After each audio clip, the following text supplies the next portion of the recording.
മക്കോട്ട ഇപ്പം മക്കോട്ട ദേവ കേരളത്തിൽ വളരെയധികം പ്രചാരം നേടിക്കൊണ്ടിരിക്കുകയാണ്. അങ്ങനെ ഒരു മക്കോട്ട ദേവ നമ്മളിവിടെ വച്ചു. ഇത് ചെടിച്ചട്ടിയിൽ, വലിയ ചെടിച്ചട്ടിയിലും ഒക്കെ നടാം, വലിയ ഗ്രോ ബാഗിനകത്തും ഒക്കെ നടാം. ഒരു വർഷത്തിനുള്ളിലാണ് ഇതിന് കായ്ഫലം ലഭിക്കുന്നത്. ഇതിൻ്റെ കായ് പഴുക്കുന്നുടനെ അത് അതിൻ്റെ മാംസളമായ ഭാഗം ഉണങ്ങി അത് വെള്ളത്തിനകത്ത് തിളപ്പിച്ച് കുടിച്ചാണ് ഈ പ്രമേഹം മാറ്റുന്നത്. അപ്പോൾ ഇത് നമ്മൾ അതിൻ്റെ മരുന്നിൻ്റെ ഔഷധഗുണങ്ങളെപ്പറ്റി, ഉപയോഗ രീതികളെപ്പറ്റിയൊക്കെ നമ്മൾ പിന്നീട് പറയും.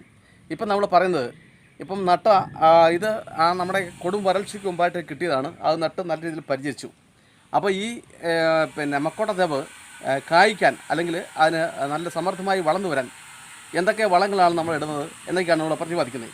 ഇപ്പോൾ നിങ്ങൾ നോക്കിയാൽ ഇപ്പോൾ അറിയാം, ഏതാനും മഴകൾ കിട്ടിക്കഴിഞ്ഞപ്പോഴത്തന്നെ ഇതിന് നല്ല മുകുളങ്ങൾ, ശരിക്കും വളരാനുള്ള മുകുളങ്ങളൊക്കെ ആയിട്ടുണ്ട്. ഇനിയിപ്പോഴും നമ്മൾ ഇട്ട് കൊടുക്കുന്ന വളവും കൂടെ ആകുമ്പോൾ ഇത് തളുത്ത് വരികയും നല്ല രീതിയിൽ